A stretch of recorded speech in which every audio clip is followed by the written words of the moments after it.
Hi, everyone. Welcome to another episode of our footie. Actually, the first episode of our footie fantasy podcast for the year 2021. We're kicking 2020 away. That year was, whew, what a year. So we're kicking it off in an interesting pod for the Chelsea City game. First, ladies first. Yannicka, thanks for coming on again. Thank you for having me. Trust you've been having a good year so far. Yeah, it's been good. I can see she's grinning from teeth to teeth today, excited that her boys have turned up.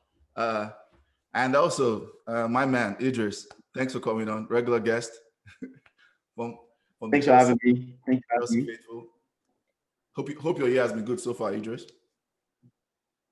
Yeah, so far my year has been good. Very grateful. Can't complain. Even if you're locked in the apartment, at least good friends, good folks, and some up and down football. So Okay, that's good. That's good. For all our guests who supported us while we tried to grow the pod all through last year, thanks for supporting us. Happy New Year to everybody. Hope everybody's healthy and safe. First of all, we're still in a pandemic, or like some people like to call it on Twitter, we're still in a Panasonic, which is very weird. When I hear that, I laugh. We're still in a global Panasonic. So everybody stay safe and healthy. If you like our content, a quick admin, you find all our addresses at the end of this pod. This will be on YouTube, Footie Fantasy, FWTIE Fantasy, Facebook, Electronic Footie Fans, Twitter. You can find us Footie AD Fantasy, um, Instagram also Fantasy Footie. We post short clips on there. I know Yannicka has some of a pod. I see her content with. I'll let you plug your stuff in, Yannicka.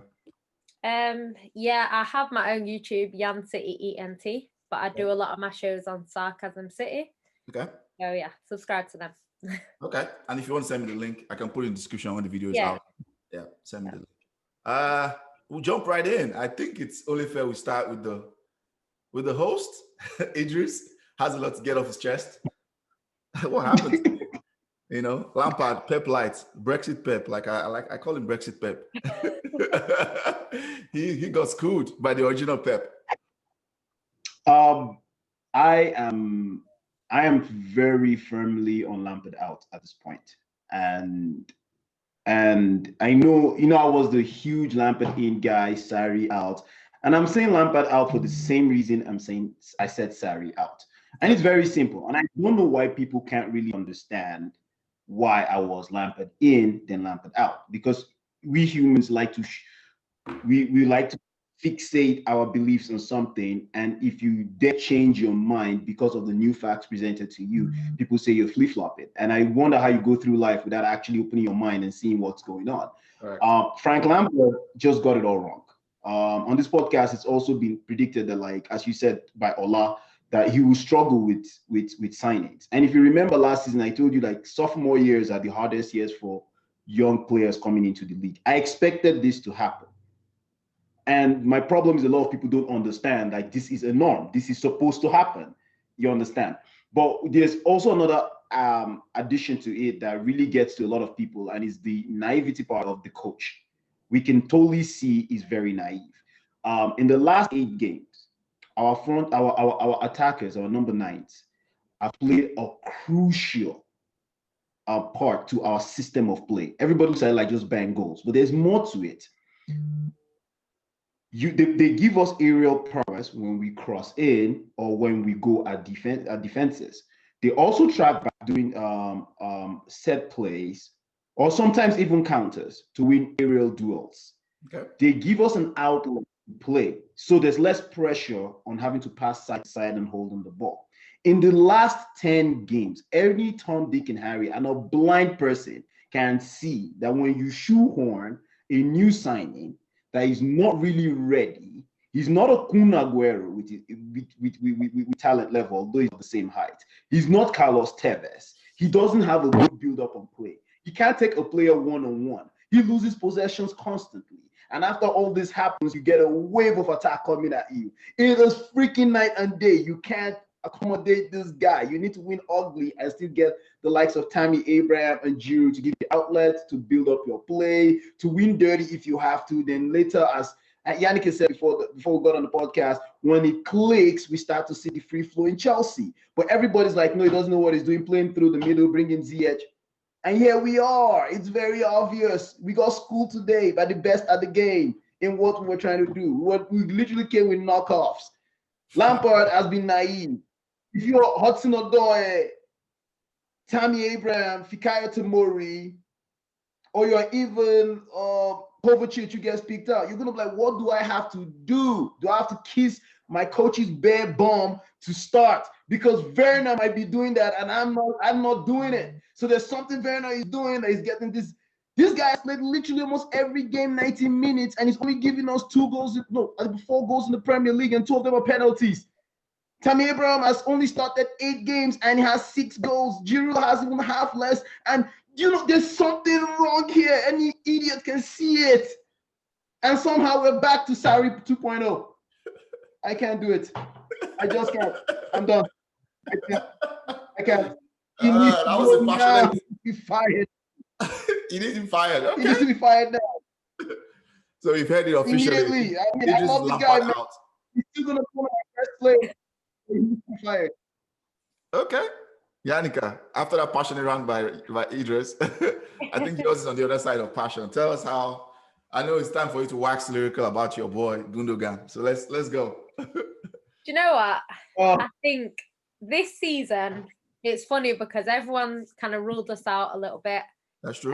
Because we haven't been at our best. The start of the season, defensively we were bad, and then we got Diaz, and since Diaz has come in, we've been good defensively. We kind of have sorted a lot of our defensive issues out, but going forward, it just wasn't clicking. Like the attackers were missing easy chances. They weren't creating as many chances as we normally create. So it's kind of weird to see it.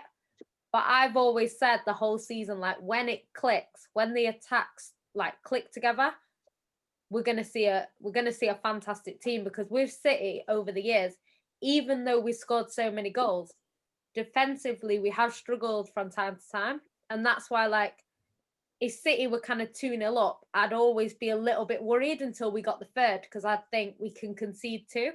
Whereas I think with this team we've got right now, I've seen this season us keep a 1-0 lead, for a majority of a game. And City, not saying we haven't done it in the past, because we have, but it was a lot harder for us to do that. Correct. So yeah, I'm very happy right now. I think De Bruyne has not been at his best this season. We saw that today. There was 2 chances that he should and would have put away in a previous season.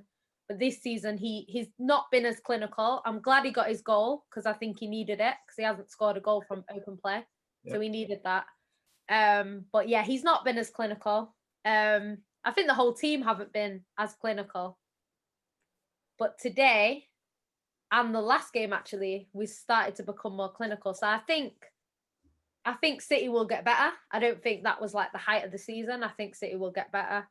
But I'm very happy. Gundogan, Cancelo and Diaz have been our 3 players of the season. Cancelo's been fantastic. Unfortunately for him, because of our lack of clinicalness, he's missed out on a lot of assists that he should have had. Diaz completely single-handedly strengthened our defence, so I have to give it him as well. But Gundogan has been running the mid. He's been our best midfield player. I would argue he's been our best player throughout the season. He's been brilliant. And yeah, I'm glad he's getting his praise today, because I think he definitely has deserved it. In terms of what Idris was saying about Chelsea, I agree. I feel like because Lampard spent money on Werner, he kind of wants to prove that he's not made the wrong decision. So rather than kind of just saying, okay, it's not working, let me take him out, he's thinking, no, it's going to work, and just playing him and hoping for the best.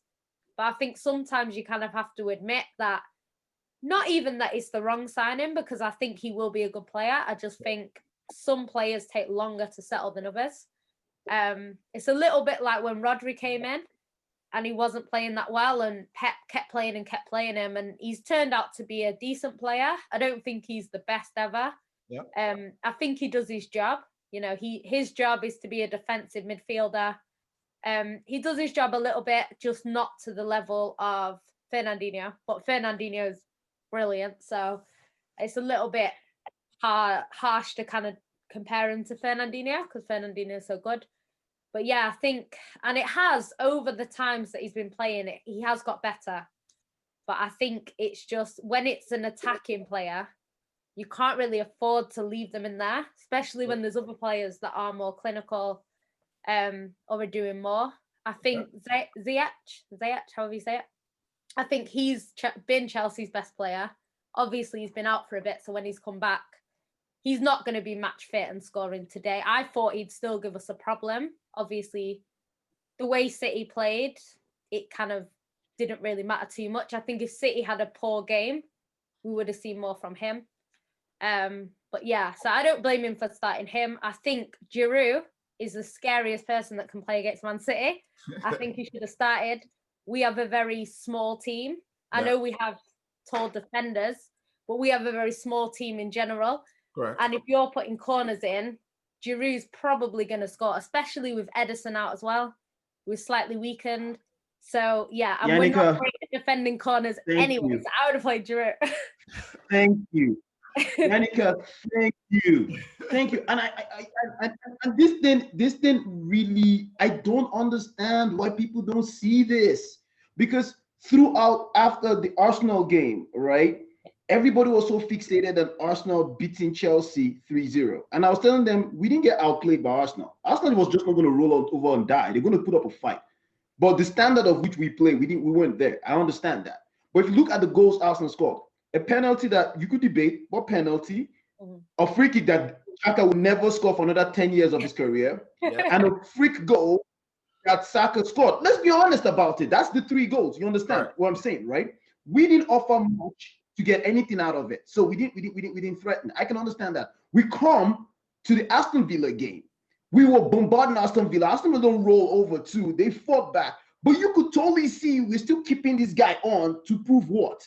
And if you remember, we considered a goal, and okay, fine, he brought in other guys to refresh him. We can debate if Christian should have been on the floor, all that kind of stuff, and being a little maybe too harsh on the guy, whatever. We considered a goal, but we could have won that game. And I remember talking with AY on the phone while we were watching the game, and he said, okay, I was like, if this guy comes in, you will immediately see the drop off.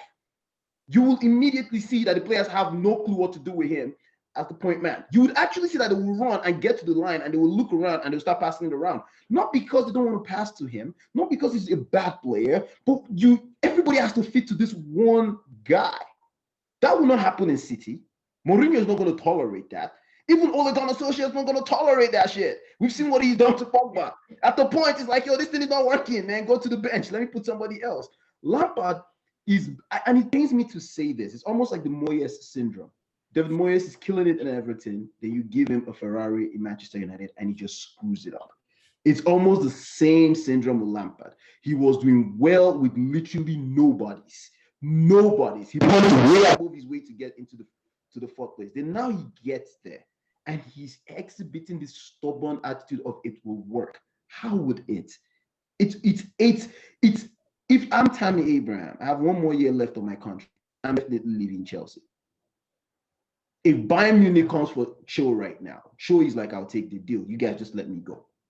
Because you've told them, no matter how good they are, Cho just scored today. Go and look at his stats throughout the season. The amount of goals and assists he has for the amount of games he started. Or no, let's even use the amount of minutes he's played. Because I assume when a player starts, usually you have full 45 minutes because you rarely sub in the first half, right? And it creeps into 60, 70 minutes. So technically they have close to about like 70 minutes of play. Timo Werner's had 70 minutes of play for close to 15 games, but 1. And this is what we've gotten. Tammy Abraham has had 8 games where he started. So about 70 minutes out of those 8 games, his stats are better than Timo. Giroud has way less.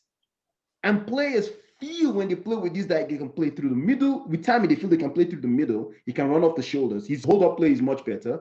The same thing with Giroud. So there's this pressure off the back. Like, I don't have to just hang on with the ball for too much. I can control the game. In this City game, you could totally tell how many clueless passes we had.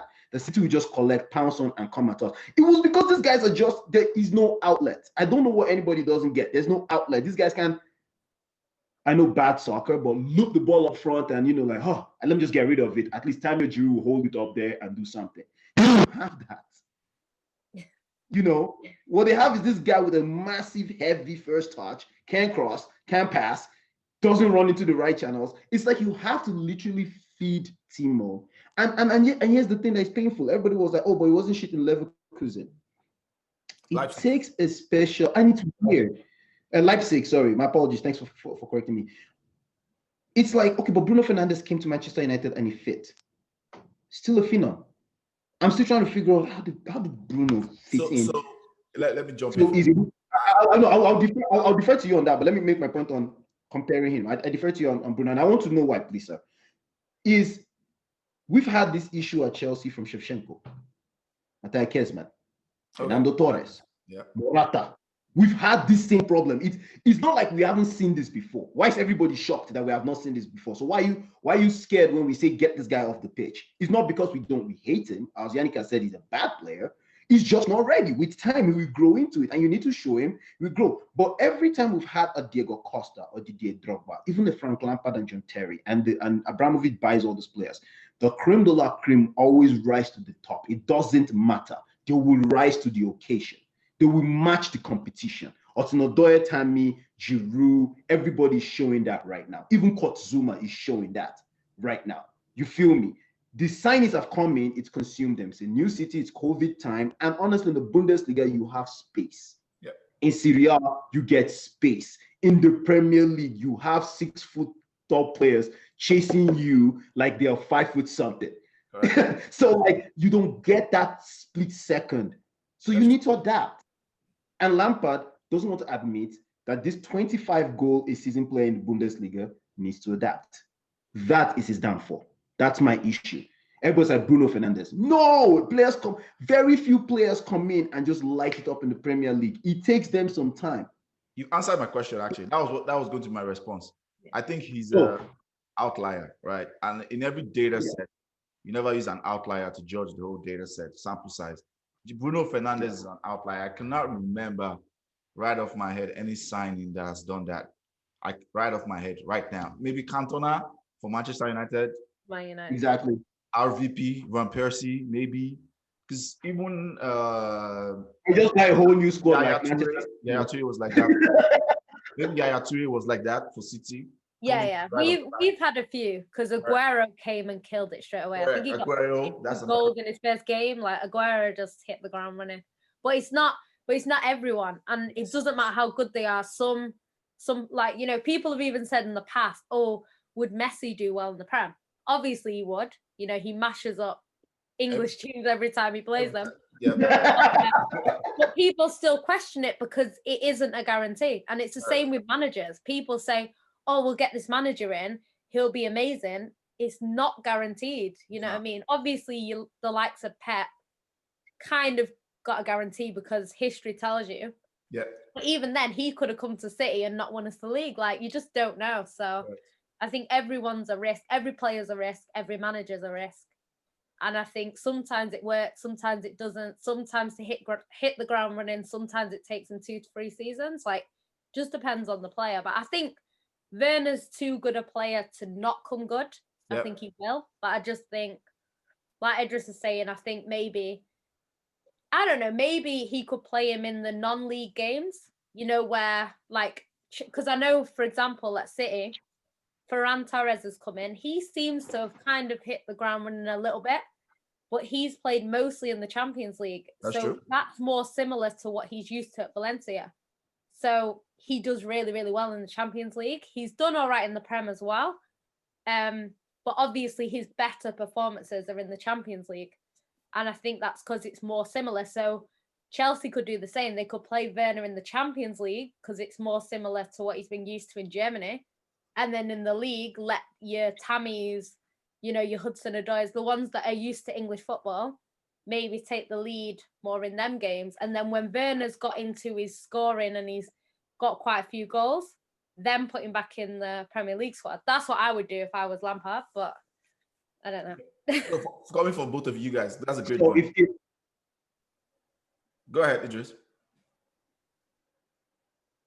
Oh, sorry. Like I was just going to second what Yannicka said. I mean, like for the fact that Yannicka can see this, she's not a Chelsea. She can see this. Yep. I called it out 8 games in. I'm not getting paid 8 million a year to coach any damn team, but you can see it. You can see this. But and again, I also think maybe we all fall for this, right? In life, it's like I think when you're so tunnel vision into something, so you might get carried away. Yeah, like I think Lampard is so tunnel vision to the point now where he's just like he needs to, and I believe this next couple of weeks coming up will be a good break for him, where he just takes a step back and be like, holy cow, this did not work. And I think they might have team meetings right now. I do think there will be some very straight talking to, because he's been in such dressing rooms before. Yeah. And the honest truth is, if I was Tammy and that conversation comes up now, I'll be very candid with my boss and say, maybe not in front of the other teammates so that I don't cause a ruckus, but I'll go into his office and be like, you play favoritism. What do I or Cho have to do to get a regular playing time like these two guys, Pulisic and Timo Werner? And he has to answer that question. He has to answer that question. Those are fair points. So just to wrap this whole conversation up, I'm going to ask you guys questions. My thoughts, from the outside looking in, is the 3 things I've picked up on from Pep. Let's start with City first. Is everything Yannicka said is spot on. In the start, I think we all slept on Man City. We all did. I included myself, right? Even though when I did predictions, I did pick City to win the league. But when the league started, I was like, I don't really see it after the first 5-6 games. But one thing that I have to give to him is Ruben Diaz has been fantastic for City, number 1. 2, he's also adapting more to teams picking out his weaknesses. I think after that 2-0 loss to Mourinho, he's like, okay, I'm not going to give people the freedom to attack us down the middle anymore. I'm taking that away. I'm taking that option away from people. So every time I play, he usually plays Rodri, Gundogan, Rodri, Fernandinho, and there's a clear instruction in Watch City now. Even when they are going forward, they have 4-5 players now behind waiting. They don't go 6-7 people going forward. So it's like, if you are going to hit us on a break, it has to be a fantastic, attack. Not because before it was so easy to hit City down the middle. It was so easy. Now they're more pragmatic now. Correct. There's a pragmatic. It's become more pragmatic. That's number 1. Second point is the fact that they have 5 players out and they could play like this performance-wise. That's slightly scary. The last point is him not forcing Aguero back. Out of we're in trouble, we need to make up points. We're in trouble, we need to make up points. Just he's like, okay, now we're going to take our time. 5 minutes here, 5 minutes here. I'm going to find other solutions pending, because he's looking at the table, right? That's where the experience comes in. He's looking at the table. He's looking at the season. By our standards, by City standards, we're not doing well. But nobody's doing well. So there's time. There's time. We just need to click into gear right now, which is December all the way to February, March. Anybody that goes on a run between this period separate themselves up the table. Now, going to Chelsea, switching to Chelsea, I personally think what Lampard is suffering from is that lack of a clear system. Or a clear system of, like Yannicka says, if you take out Werner, he's playing the cup games, it's like, because the way you can do that easily is when you have a system and, each person... A clear system? Yeah, system of how he wants to play, right? It's a clear system. No. I disagree. No, hold on. There's a point I'm going to. I say this because what Yannicka suggests of, take him out, let him play Champions League like he's doing with Pep is doing with Ferran Torres can work when you have a clear system. It's okay. In this system, this is where you function. So even if you're not doing it for me in the league, if I go in Champions League, if you're playing here, over time, you figure it out, because Champions League obviously is not Premiership. There's more space. You have more time on the ball. Teams want to express themselves. It's not like Premier League. The problem I'm seeing with him is he keeps adjusting based on, because he started playing 4-2-3-1 first, right? Formation now. 4-2-3-1. It wasn't working with Havertz. Havertz got COVID. No, but this went to 4-3-3. Sorry, again. My apologies of jumping in there. Yeah. Again, my apology. Big misconception. I debate anyone that wants to come out here and say there's not a system. Anybody. It is a 4-3-3 system that shapes into either a 4-3-3 system with a flexibility of 4-2-3-1. Yeah. Still a 4-3-3 system. Yep. There is a system. So this works with certain players. Let me land. When I'm saying system, I'm not saying formation. It's a different thing. 1 second, boss. Okay. Boss. 1 second. There is a system of play. If you look at Man City, you know there's a system of play. Correct. If you look at United, everybody is pragmatic. Even you, my friend, have told me you like being pragmatic. I said I like 3 points. You like being pragmatic. I like 3 points. There is a system of play. You might not like it if you're playing that system at home. You might not like it if it's not bringing you results at that time, which is more, you can criticize that system more when you're not getting results. You get. But there is a system of play. Everybody, including the players, except the new signings, know what and where to be. When you take out this characteristic of a player and you bring in another characteristic of a player into that system, it functions. So the issue now is not your system. It is your ability to pick the right resources for the system.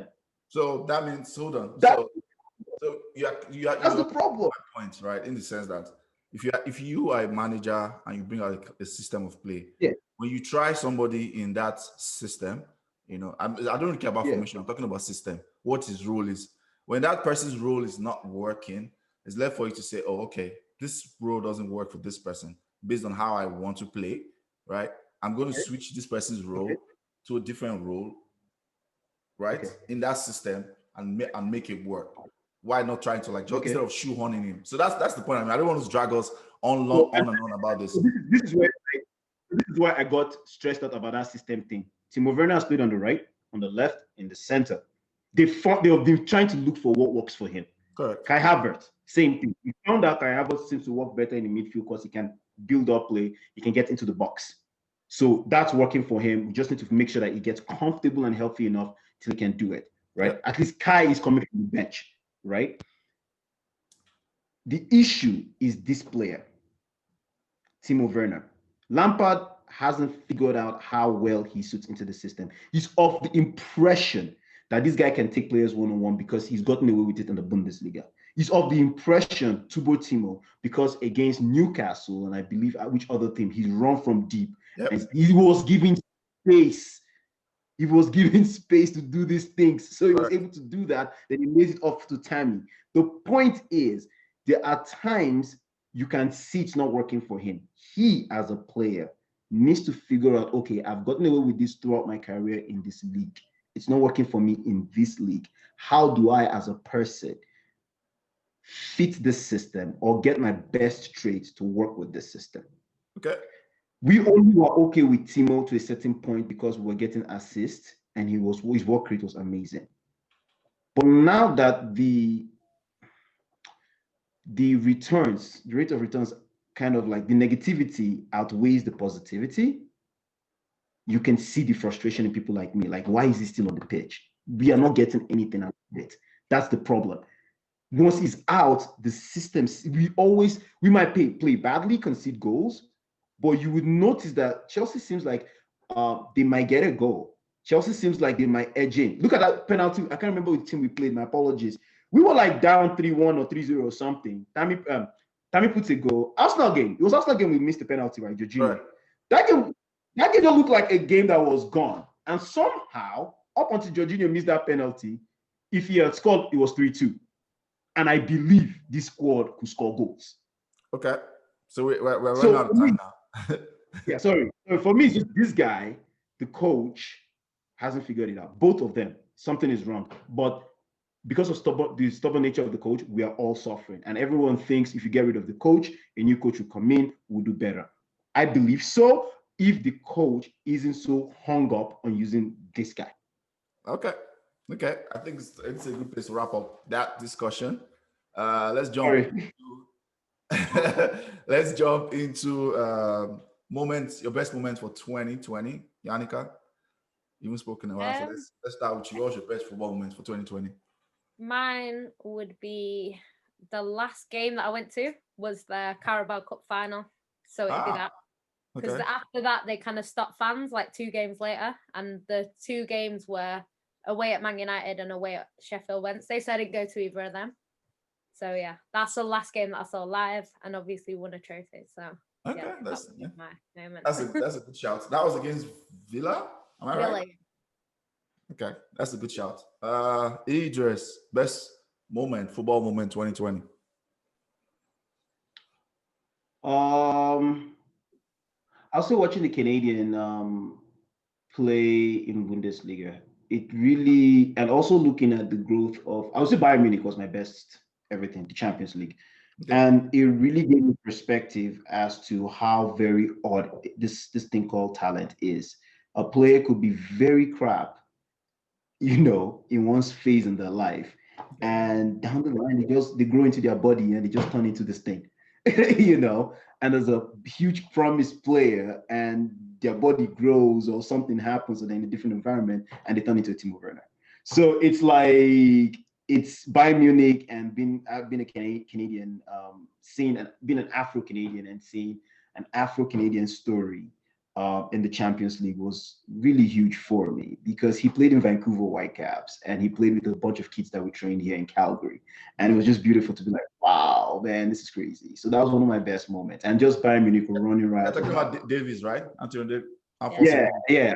Alphonso Davies. Yeah, okay. Alphonso Davies. It was kind of like, it was interesting for us, yeah. For me, it has to be Sir Marcus Rashford. For me, that was my 2020. The fact that this guy took on the government, UK government, was able to overturn their decision to feed UK kids. I know it's out. That's kind of outside the pitch, but he did that. Changed their decision, and they decided to feed UK. I felt it was memorable for me because of two things. He did that first, then that same week, 2 days later, he scores a hat trick at the Champions League. I know we went out eventually, but at that time, he scores a hat trick in the Champions League against Leipzig, coming off the bench. I think the same day he goes back and he's back on the fight, fighting the good fight. He showed a big reason where people, typically there was a myth of, footballers should keep it separate from politics, even though that was not really politics. It's like he showed a way to fight a good cause by just being humble, remembering his background, and also, just having everything well put together. The approach we went at it is like, this is not political. This is the cause. I'm trying to feed hungry kids. I went through this. It's very important. This cause is bigger than whatever party you support or political ideology you have. So for me, that was my greatest moment for 2020. I'll say a quick worst. I have a worst moment for me. My worst moment for 2020 actually was the game we played Liverpool in Anfield, because that game is when I realized that, like, we all knew they were going to win the league from like December, right? December. But somewhere in the back of my mind, I was like, oh, maybe something will happen. They will capitulate. City will catch them. I'm okay with City win. I don't care. Not Liverpool. But that day when I watched that game, the way they took us apart, even though it was just 2-0, but the way they controlled that game, that's when it dawned on me in my head, like, man, these lots are going to Liverpool. That's when it dawned on my head, like, these guys are winning the league. So that's my worst moment. If you guys have any shout, you can say it quickly. Then I'll defer to Yannicka. You go for your worst moment, and I'll go for my Yannicka. It just got to be Liverpool winning the league, because I didn't want them to win the league, I didn't want them to win the league at all, but I think it was so, like, we knew they were going to win it. But yeah, that, and when they cancelled football because of COVID, because obviously bad enough having COVID, but then when you can't go to football as well, it's like, that's my only hobby, going to football. So okay, that's fair. For me, in football terms, I would say the death of Maradona. That's true. Yeah, I would say the death of Maradona. It put a lot of things in perspective. It also made me nostalgic, because then I got to think about, like, being a kid and watching games 94, USA 94 with my dad in Nigeria. And just anytime, I know, like, for the newer generation, number 10, blue and white stripes, Argentina, for them is Messi. Yeah. But for me, it was always number 10, blue and white stripe, Maradona. It did not. It was like that. Even before Messi came in, there was Ariel Ortega. There was what's his name? Riquelme. There were a whole bunch of, like, so-called. 3 minutes. Yeah, sorry, they're all players, but like number 10 is Maradona, and it was just kind of painful what he went through in life and just how passionate he was about the sports that we all love. Fair enough. Donkey of the week. Just say, don't tell me why. Who's your donkey of the week? Who is your kudos for the week? If you have one. If you don't have Ole. Ole. Okay, fair shout. Yannicka, donkey of the week. Yeah, I think it'd have to be Lampard or maybe Werner, based on that. Just because I think he was a bit naive against City. I'm following you now, Yannicka. Don't worry. Should have played Giroud, and my kudos of the week has got to be Gundogan. That's my guy. Got to be him. I know. My kudos for the week goes to Pogba. Much maligned, much abused every time, but he's been quietly doing it since I was the last 6-7 games, playing fantastic. But the game against Villa, he was fantastic. He did everything, ball recovery, creating. So yeah, donkey of the week actually for me goes to Big Sam. Big Sam. There's this myth around him being a defensive manager, defensive coach. He's going to stop. Since Big Sam has taken over West Brom, this is a fun fact for the week, guys. They've conceded more goals than Man City have the whole season. Big Sam, the defensive coach. Defensive coach. In like 5 games, he's considered more goals than a whole team in the league has considered throughout the season. The defensive coach. That's my donkey for the week. So yeah. Thank you guys for coming on, for sure. So guys, if you like our content, share, subscribe. All our addresses will be in the description at the end of the pod. Also plug Yannicka's one at the end of the description. You can find Yan City podcast and Sarcasm City. Follow, like, share, subscribe. So this was fun, guys. Thanks for having us on. All right, Idris, thanks for coming on. Let me.